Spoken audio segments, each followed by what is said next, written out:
The rain came down like bullets on the glass tower, turning Accra's skyline into a blur of neon and shadow. Kwabena Mensah-Osei didn't notice. He was already thinking 3 hours ahead, dinner with the German investors, then the late flight to Lagos. His phone buzzed with the 7th reminder of the evening as he stepped through the revolving doors of Oheneba Corporate Plaza, his company's flagship building in Airport City. The black Bentley Flying Spur waited at the curb, engine purring, wipers slicing through the downpour. His driver, Yor, stood ready with an umbrella, but Kwabena waved him off, 10 meters. He could make it 10 meters without help. He took 2 steps. Then a soaked envelope slapped against his shoe. Kwabena stopped. The envelope was brown, cheap, the kind sold in bulk at Makola Market. It stuck to his leather Oxford like a wounded animal clinging to life. He looked down at it, then up. A girl stood in the rain. She couldn't have been more than 10 years old, wearing a faded school uniform that hung loose on her small frame. Her hair was braided tight against her scalp, the kind of braiding that took hours and steady hands. Water streamed down her face, but she wasn't crying. Her eyes were fixed on him with an intensity that made something in his chest tighten. "Sir," she said. Her voice was quiet, but it cut through the storm like a blade. "Why?" Kwabena blinked. "Excuse me." "Why did you say no?" He glanced at Yor, who looked just as confused. Security should have stopped her at the gate. The plaza had 3 checkpoints. How did a child get this close? "I don't know what you're talking about," Kwabena said, bending to pick up the envelope. It was addressed to him, not to his office. To him, personally. "My mother," the girl continued, her voice steady despite the rain soaking through her uniform. "She applied to your foundation. 3 times. You said no. Every time. The Lifegate Foundation, his philanthropic project. The one he'd launched 5 years ago with speeches about giving back, about lifting up the vulnerable, about building a better Ghana. He'd cut the ribbon himself, stood in front of cameras, shaken hands with ministers and traditional chiefs. "What's your name?" Kwabena asked. "Amadako," she said. "My mother is Akosua Dako. She served in the Ghana Navy for 12 years. She can't walk anymore. We applied for housing support. Application number LG 20242891. Rejected." She recited it like a court document. No hesitation, no stumbling. Kwabena looked at the envelope in his hand. The Lifegate Foundation logo stared back at him, stamped in blue ink above his own signature. Or rather, the signature stamp his assistant used on his behalf. He signed maybe 1 in 20 documents personally these days. "There are processes," he said carefully. "Application reviews. Eligibility requirements." "We met them all," Amma interrupted. "My mother has the medical reports, the Navy discharge papers, everything. But you said no." The rain drummed harder. Thunder rolled somewhere over the Atlantic. "Look," Kwabena said, softening his tone. "I'm sorry about your mother's situation, truly, but I can't discuss individual cases standing in the rain. If there's been a mistake, you can file an appeal. I did, twice. You rejected those too." Something in the way she said it made Kwabena pause. Not anger, not desperation, just a flat, exhausted certainty that made him feel like he was standing on the wrong side of something he couldn't quite see. "How old are you?" he asked. 10. "You shouldn't be out here alone. Where's your mother?" "At home, in Nungwa, in the room that leaks when it rains." Ama's jaw tightened. "I came because she won't. She's tired of begging." Kwabena felt Yor shift uncomfortably behind him. A crowd was starting to form security guards, late shift workers leaving the building, a street vendor with a tray of plantain chips watching from across the road. "Yor," Kwabena said quietly, "get the car. I'll be there in a minute." "Boss, just do it." Yor hesitated, then nodded and retreated to the Bentley. Kwabena looked down at Amma. She hadn't moved, hadn't even wiped the rain from her face. "Come inside," he said. "Let's talk." "No." The word hit him like a slap. "No?" he repeated. "I don't want to talk inside your office. I want you to tell me why, right here, right now." Kwabena stared at her. In 15 years of running Oheneba Holdings, he'd negotiated with ministers, sat across from Chinese manufacturers, stared down union leaders during strikes. He'd never felt as off balance as he did right now, standing in the rain with a 10-year-old girl who refused to move. "I don't make the decisions on individual applications," he said finally. "There's a committee, a director, staff who review. But it's your foundation." "Yes." "And your name on the letter?" "Yes." "Then it's your no." Kwabena opened his mouth, then closed it. He looked at the envelope again.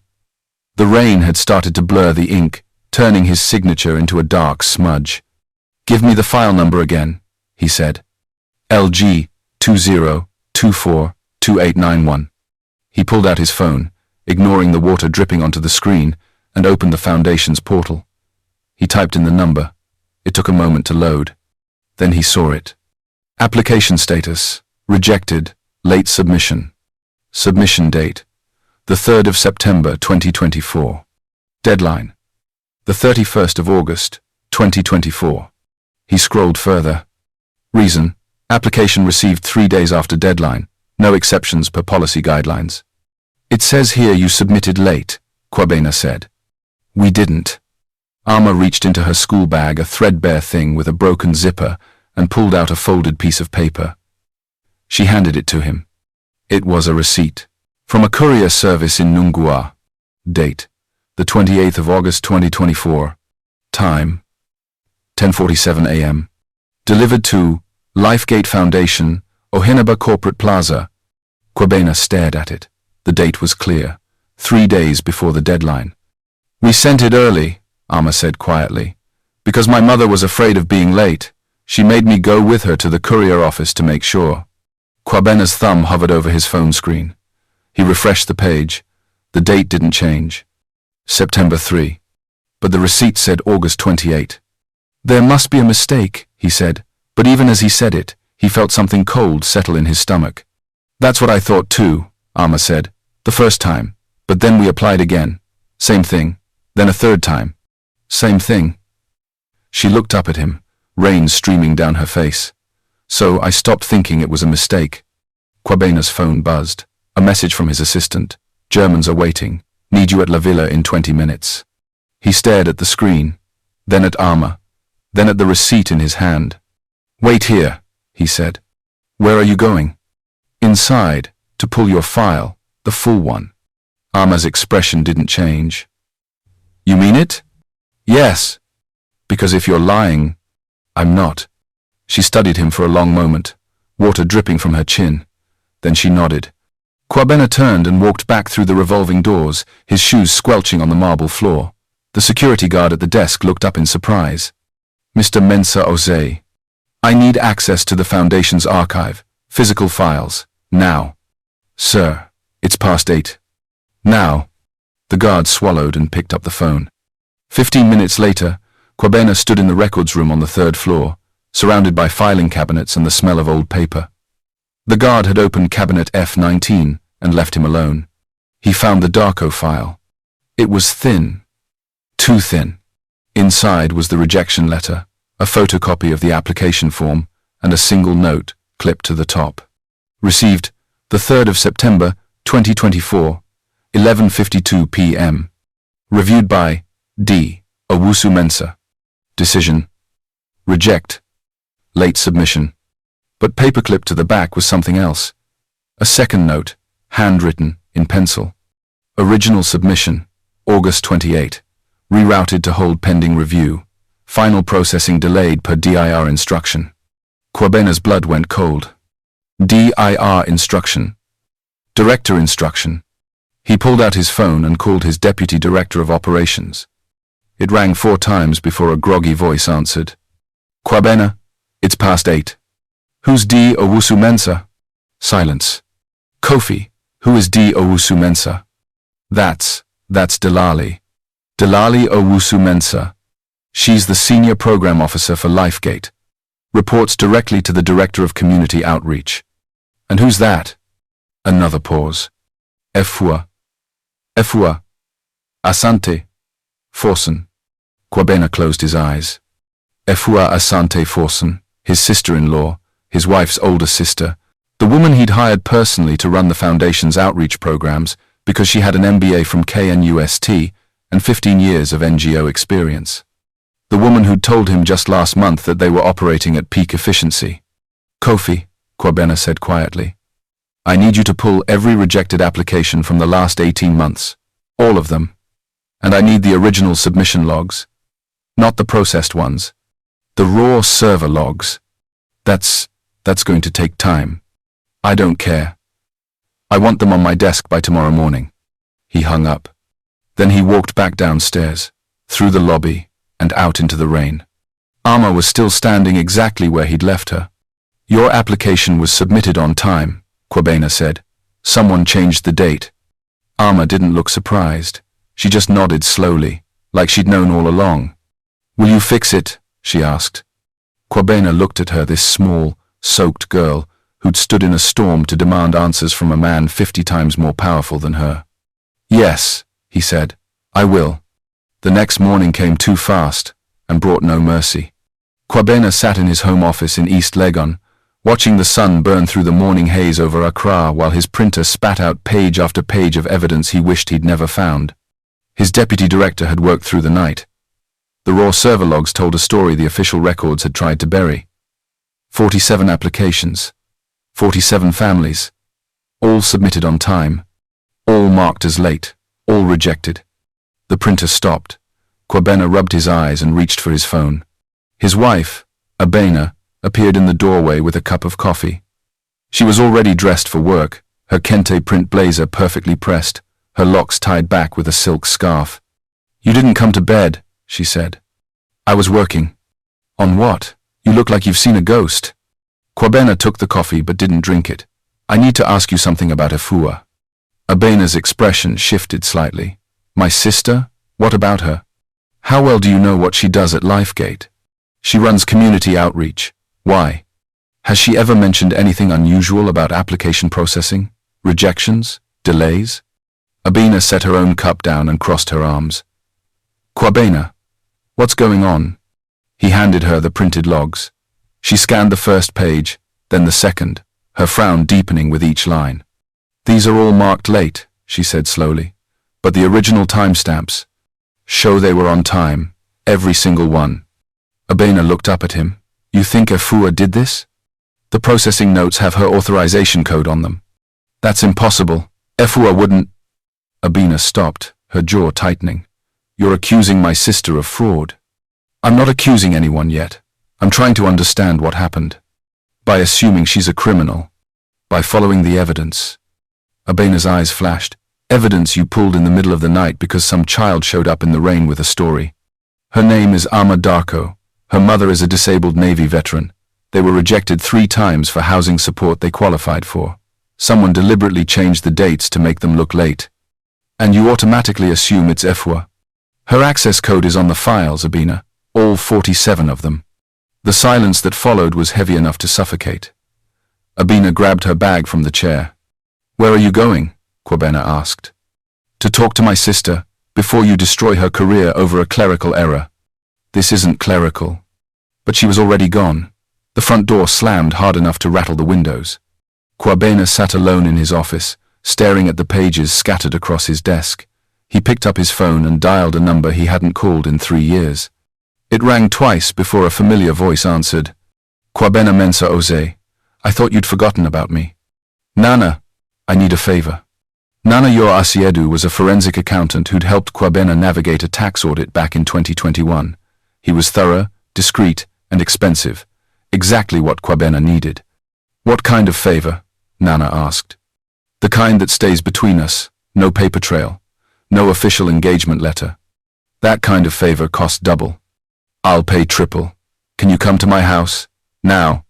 There was a pause. Give me an hour. Nana arrived exactly 58 minutes later, carrying a leather bag and wearing the same wireframe glasses Kwabena remembered. They sat in the office while Kwabena explained everything, the girl in the rain, the altered dates, the 47 applications, Efua's access codes. Nana listened without interrupting, his fingers drumming a slow rhythm on his knee. When Kwabena finished, Nana leaned back in his chair. You want me to audit your foundation, he said. I want you to tell me if I'm crazy. or if something criminal is happening under my name. Those aren't mutually exclusive. Nana adjusted his glasses.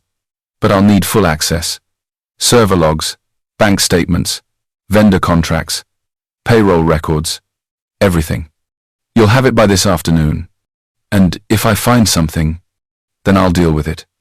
Nana nodded slowly. One more question. This Efua Asante Forsen. She's family? My sister-in-law. And you're prepared to burn that bridge if I find evidence? Kwabena thought about Ama standing in the rain, about 46 other families he hadn't met yet, about the foundation he'd built to help people, not hurt them. Yes, he said, I am. By noon, Nana had set up shop in Kwabena's home office with 3 laptops and enough coffee to fuel a night shift. Kwabena left him alone and drove to Nungwa. He'd looked up Akosua Darko's address that morning. It wasn't hard to find the rejection letters had her location listed. What surprised him was how far it was from anything resembling the prosperity his company had helped build in other parts of Accra. Nungwa sprawled along the coast, a mix of old fishing communities and new developments that hadn't quite decided what they wanted to be. Kwabena's Bentley drew stares as he navigated the narrow roads, past women selling smoked fish and children kicking a ball made of plastic bags. He found the house, or rather, the compound. A shared courtyard with 6 doors, laundry hanging on lines, a communal tap in the center. A woman was washing clothes in a blue basin, her hands moving in steady, practiced rhythms.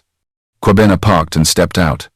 The woman looked up, her eyes widening slightly at the sight of his car, his clothes, the obvious gulf between his world and hers. Good afternoon, Kwabena said in Twi. I'm looking for Akosua Darko. The woman's expression shifted from surprise to something harder. She's not receiving visitors.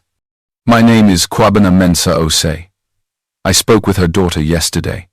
I know who you are. The woman stood, water dripping from her hands. You're the one who keeps saying no. Before Kwabena could respond, one of the doors opened. A woman appeared in the doorway, seated in a wheelchair. She was thin, her face lined with pain, and something deeper exhaustion that went beyond the physical. It's fine, Auntie Mercy, she said quietly. Let him come. The woman with the basin, Auntie Mercy, shot Kwabena a warning look before stepping aside. Kwabena approached the door. Akosua Darko looked up at him with eyes that had seen too much and expected nothing. Mrs. Darko, Kwabena said, I know who you are. Ama told me about last night. Akosua's voice was steady, but there was steel underneath. Did you come to apologize? Or to tell me why my service to this country wasn't good enough for your charity? The words hit like a punch. Kwabena felt his carefully prepared speech dissolve. I came to tell you I was wrong, he said simply. Your applications were all submitted on time. Someone in my organization changed the dates to reject them. I'm trying to find out who and why. Akosua stared at him for a long moment. Then she laughed, a short, bitter sound. You didn't know? No. The man whose name is on every letter, whose face is on every banner, you didn't know what your own foundation was doing. No, Kwabena repeated. I didn't, but I do now. And what are you going to do about it? Fix it. Make it right, starting with you. Akosua wheeled herself backward slightly, creating distance. I don't want your guilt money. It's not guilt money. It's what you were owed 18 months ago. Then where were you 18 months ago, or 12 months ago, or 6 months ago when I applied the 3rd time? Akosua's hands gripped the armrests of her wheelchair. Where were you when Ama was skipping meals so I could buy medicine? Where were you when the landlord threatened to evict us because the rent was late? Where were you when my daughter stood in the rain begging a stranger to see us as human? Each question landed like a stone.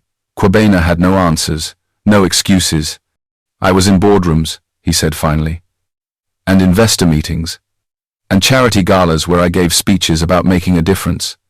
I was everywhere except where I needed to be. Akosua's expression didn't soften. That's not good enough. I know. Then what is?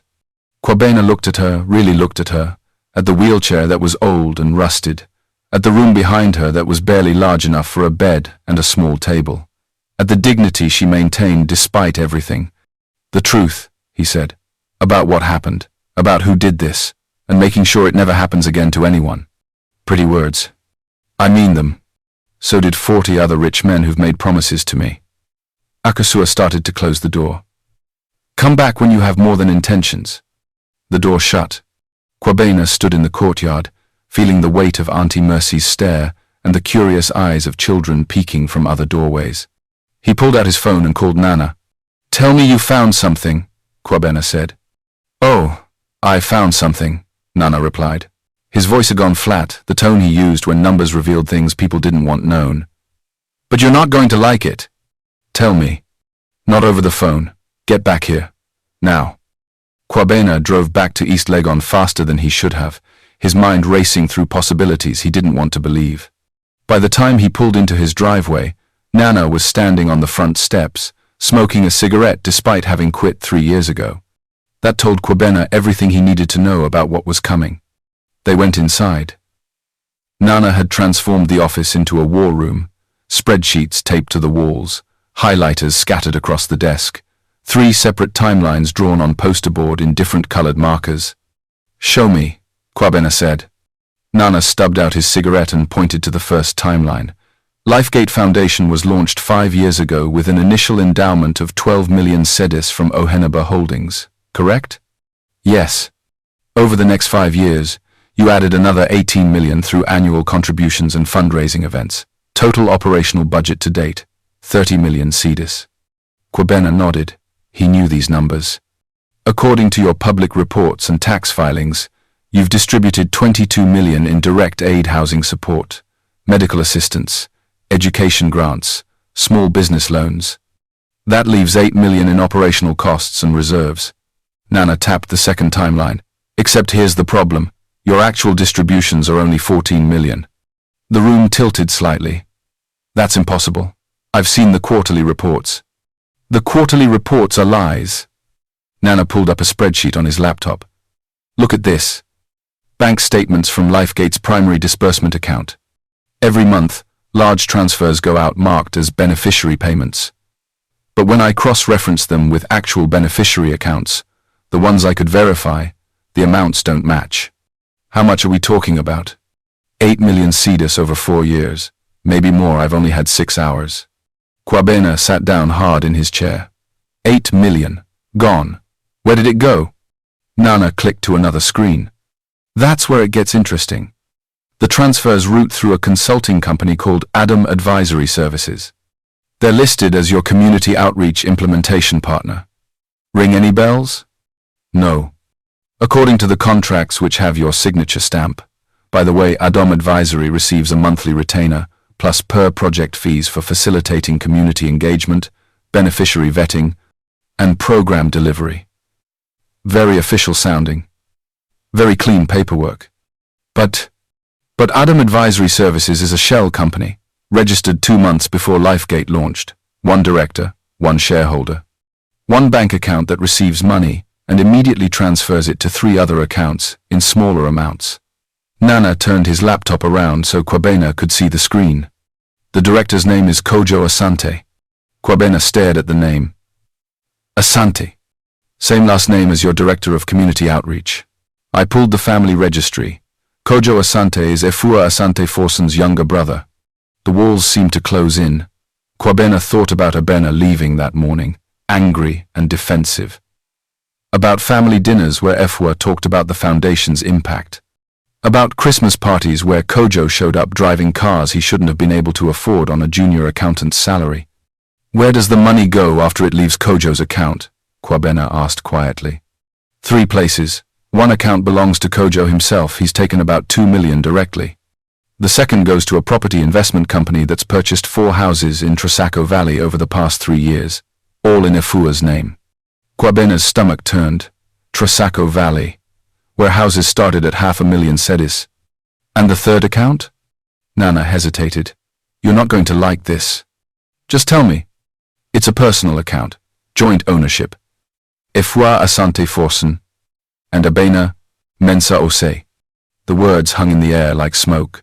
Kwabena couldn't breathe, couldn't think. His wife's name on an account receiving stolen money. How much went into that account? His voice sounded distant, like it belonged to someone else. 1.2 million cedis over 4 years. Small transfers, usually around 20 to 30,000 each, always marked as family support or personal gifts. Kwabena stood up and walked to the window. Outside, the gardener was trimming the hedges. A security guard chatted with the gateman. Normal life, continuing like the world hadn't just split open.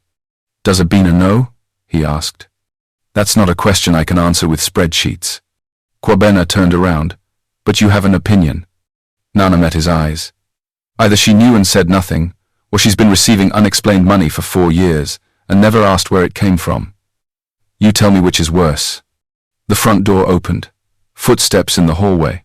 Abena's voice calling out, "Kwabena, are you still here? We need to talk." She appeared in the doorway and stopped. Her eyes moved from Kwabena to Nana to the papers covering every surface of the office. "What's going on?" she asked slowly. Kwabena picked up one of Nana's printouts, the account statement with her name on it. He held it up. "You tell me." Abena's face went pale. She looked at the paper, then at Nana, then back at Kwabena. "I can explain." "Then explain. Explain how your name is on an account that's received over 1 million cedis from my foundation, while families like Akosua got rejected for housing support. It's not what you think. What I think is that my wife and her sister have been stealing from disabled veterans and widows for 4 years. Kwabena's voice was rising now, all the rage and betrayal of the past 24 hours pouring out. What I think is that I've been standing in front of cameras, talking about compassion and dignity, while my own family treated charity like a personal bank account. Lower your voice. Don't tell me to lower my voice. 47 families, Abena. 47 families who needed help and got rejection letters instead because someone was too busy buying houses in Trisaco. Abena's shock was shifting to something harder. You don't understand. Then make me understand. Tell me why your name is on that account. Because Afua said it was for family security. The words burst out of her. She said the foundation was generating surplus and you'd authorized family stipends for key staff. She said it was perfectly legal. And you believed her? She's my sister. And I'm your husband. Did you ever think to ask me? Abena's mouth opened and closed. No words came out. Nana cleared his throat. I should give you two some privacy. No, Kwabena said. Stay. You're a witness to whatever she says next. Abena's eyes filled with tears. You're treating me like a criminal. Are you one? The question hung between them like a blade. Abena wrapped her arms around herself, suddenly looking smaller than Kwabena had ever seen her. I didn't know it was stolen, she whispered. I swear to God, I didn't know. Efua said she showed me documents, approval memos, budget allocations. It all looked legitimate. But you never checked with me. Because I trusted her, Abena's voice cracked. She's my sister. She raised me after our mother died. I trusted her. Kwabena felt something inside him break, because he understood. He understood trusting family. He understood wanting to believe the best of the people you loved. He'd done the same thing, built a foundation, put Efua in charge, never questioned because family was supposed to mean loyalty. But understanding wasn't the same as forgiving. Where is she? Kwabena asked. Where's Efua? I don't know. I went to her house this morning after I left here. She wasn't there. Her phone goes straight to voicemail. Nana pulled up another screen on his laptop. Last activity on her work email was yesterday at 6 p.m. Last login to the Foundation's financial systems was 11:47 p.m. Last transaction was a transfer of 200,000 cedis to Kojo's account, marked as emergency community relief. She knew, Kwabena said. She knew I found out. That's why she cleaned out what she could and ran. There's more, Nana said. I flagged this while you were gone. 3 hours ago, a one-way ticket to London was purchased using a credit card linked to the Adam advisory account. Passenger name, Efua Asante Forsen. Flight leaves tonight at 10 p.m. Kwabena checked his watch. 2:15 p.m. They had less than 8 hours. He pulled out his phone and dialed a number he'd hoped never to use. It rang 3 times before a crisp voice answered. Detective Inspector Quarte, CID Headquarters. Inspector, this is Kwabena Mensah Ose. We met at the police charity ball last year. I remember.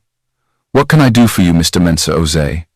I need to report an embezzlement, 8 million cedis, and I need to stop someone from leaving the country tonight.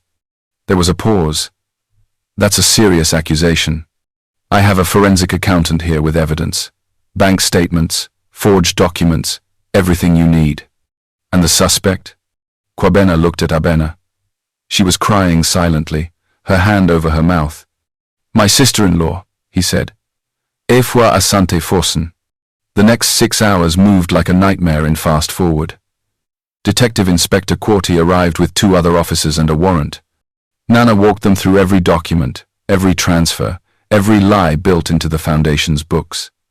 They confiscated laptops and files, and left with enough evidence to fill 3 boxes. Abena sat on the couch the entire time, not speaking, not moving. When the police finally left, she looked up at Kwabena.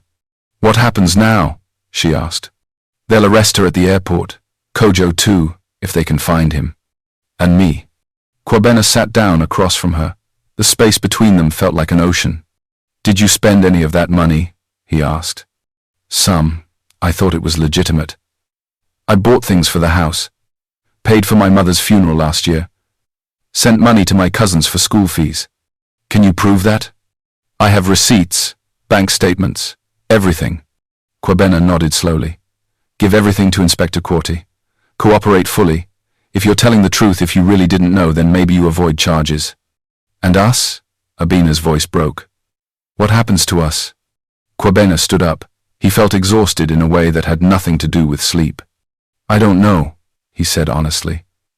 I don't know if I can look at you the same way. I don't know if I can trust you. I don't know if we survive this. Kwabena, I need you to leave. Go stay with your aunt or a friend. Not here, not tonight.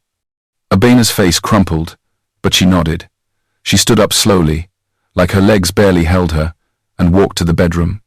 20 minutes later, she came back with a suitcase. She stopped at the door. For what it's worth, she said quietly, I'm sorry, for not asking, for not protecting you, for being so stupid. Then she was gone. Kwabena stood alone in his house, surrounded by evidence of betrayal, and felt nothing but empty. His phone buzzed. A text from Inspector Quarty. Subject in custody. Arrested at airport check-in. Brother also detained. Need you to come identify evidence tomorrow morning. 9 a.m. sharp.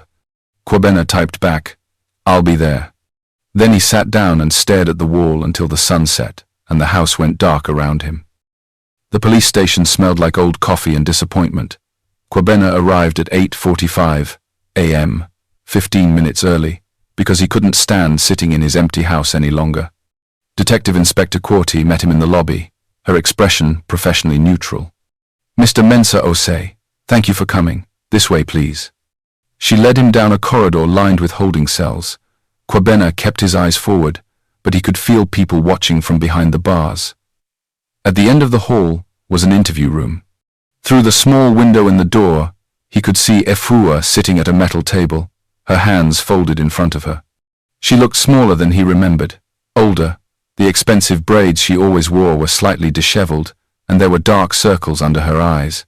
Do you want to speak with her? Inspector Quarty asked. No, I just want to know what she said. She confessed. To everything.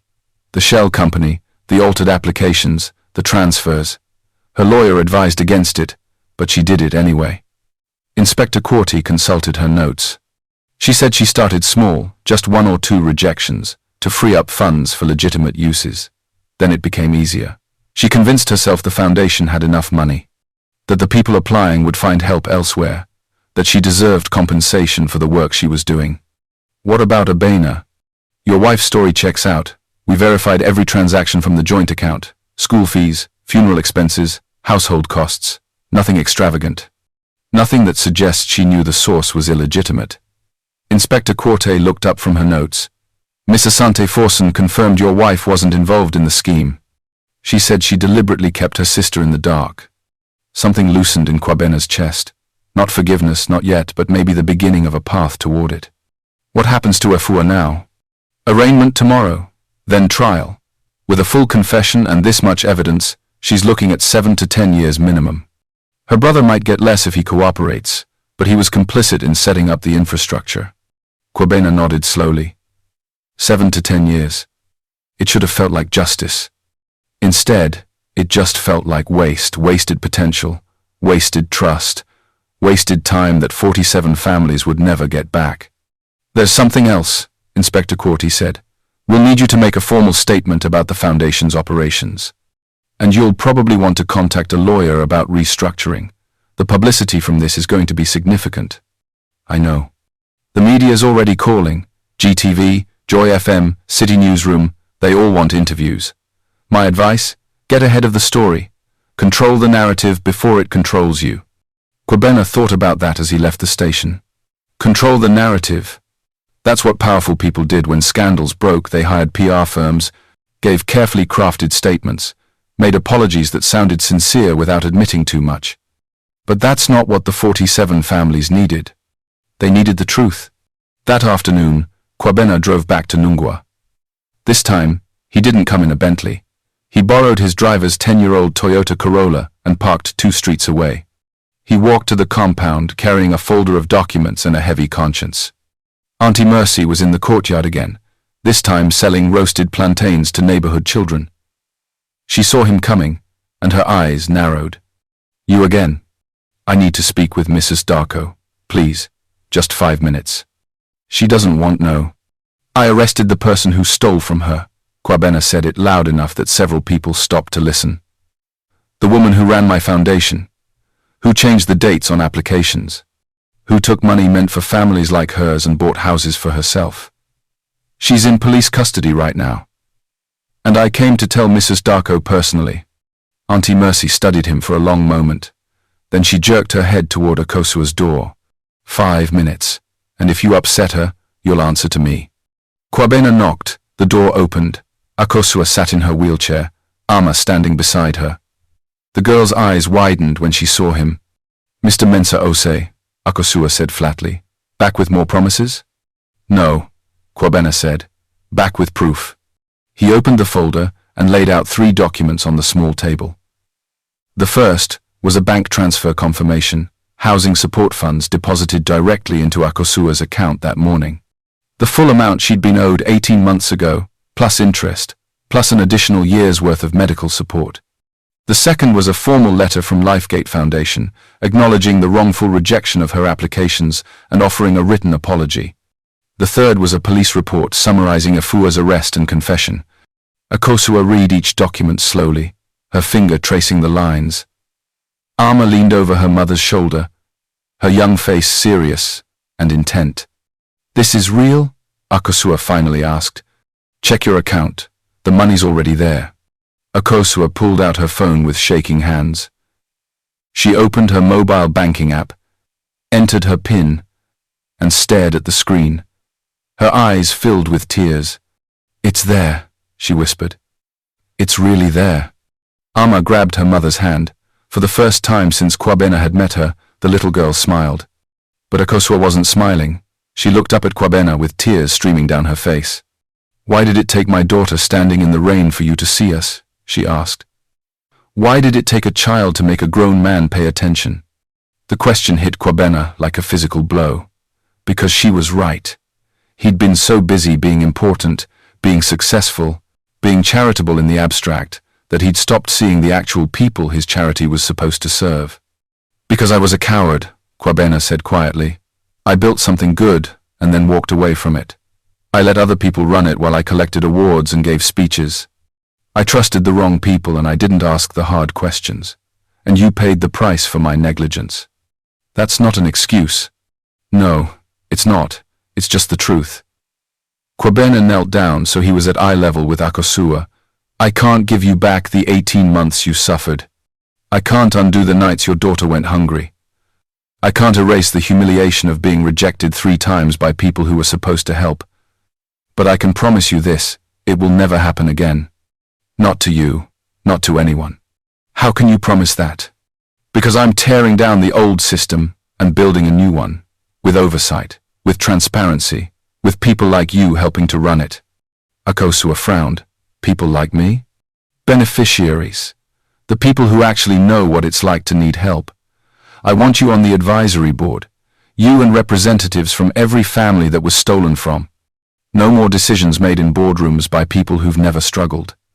From now on, the people we serve have a voice in how we serve them. You want me to work for you? No, I want to work for you.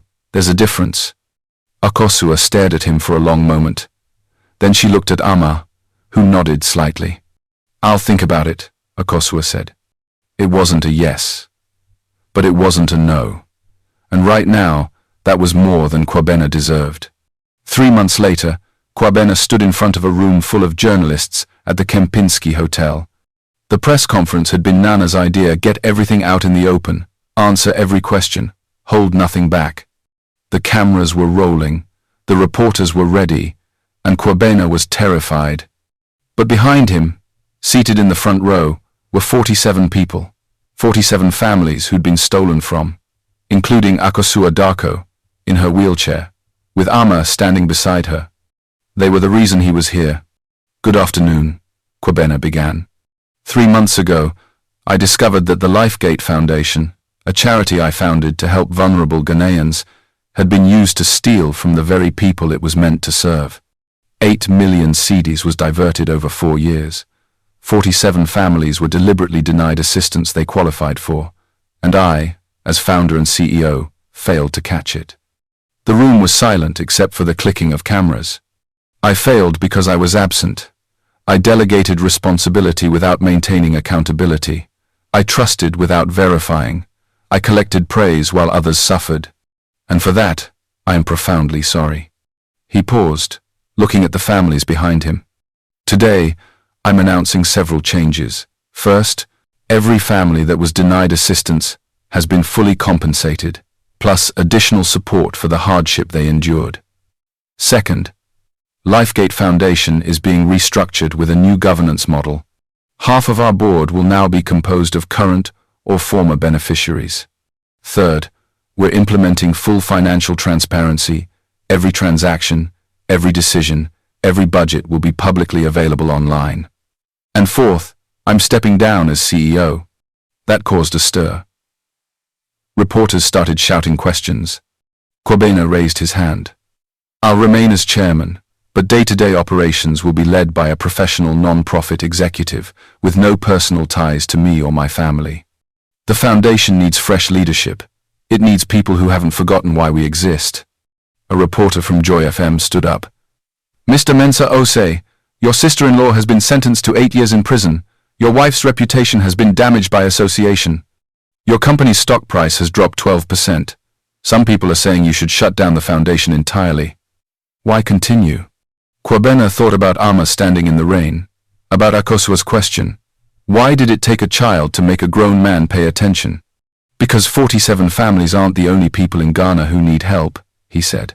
Because shutting down would be the easy way out, and easy isn't the same as right.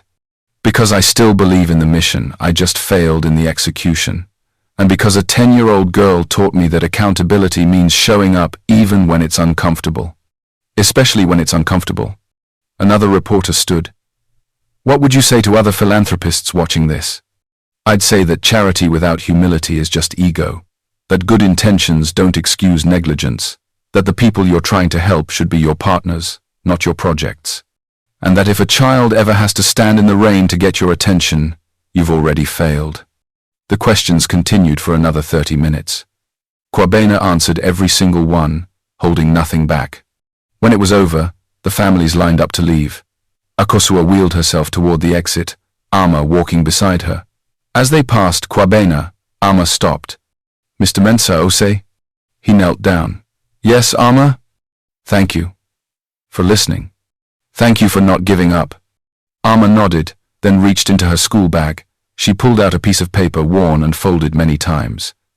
The original rejection letter with Kwabena's signature stamp at the bottom. I kept this, she said, to remember. Remember what? That one word can change everything, even just why.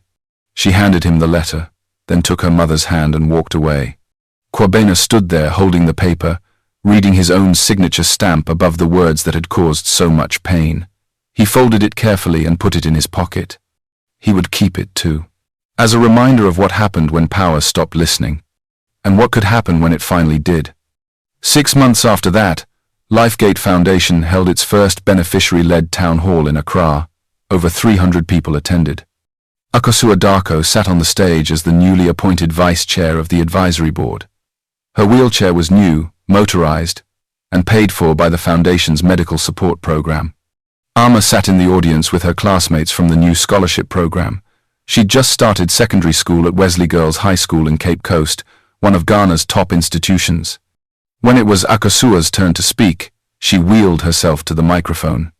"A year ago," she said, "I was a woman in a broken wheelchair, in a leaking room, being told no by people who never saw my face. Today, I help decide who gets told yes. That didn't happen because someone finally did their job. It happened because my daughter refused to accept injustice. Because she asked one simple question: why?" She paused, looking at Alma in the crowd. "So I want every young person here to remember, your voice matters, your questions matter, and sometimes the most powerful thing you can do is refuse to walk away until someone gives you an answer." The room erupted in applause. Kwabena watched from the back, no longer on stage, no longer in the spotlight. That wasn't his place anymore. His place was in the back, listening, learning, and making sure that no child would ever have to stand in the rain again just to be heard. As the town hall ended and people filed out, Kwabena felt his phone buzz. A message from Abena: "Watch the live stream. You did good. We should talk soon. Maybe." He stared at the message for a long moment. They'd been separated for 6 months now, living apart, trying to figure out if there was anything left to save. He didn't know the answer yet. But maybe, like everything else, it started with being willing to ask the hard questions. He typed back, "Maybe. Let's try." Then he put his phone away and walked outside into the Accra evening, where the city hummed with life and possibility, where people were still struggling and still hoping, where there was still so much work to do. And for the first time in months, Kwabena felt ready to do it. If this story moved you, if it made you think about who we listen to and why, do me a favor, hit that like button, drop a comment about a time someone's courage changed your perspective, and subscribe so you don't miss the next story. Because sometimes the smallest voices carry the biggest truths, and we all need to remember to listen.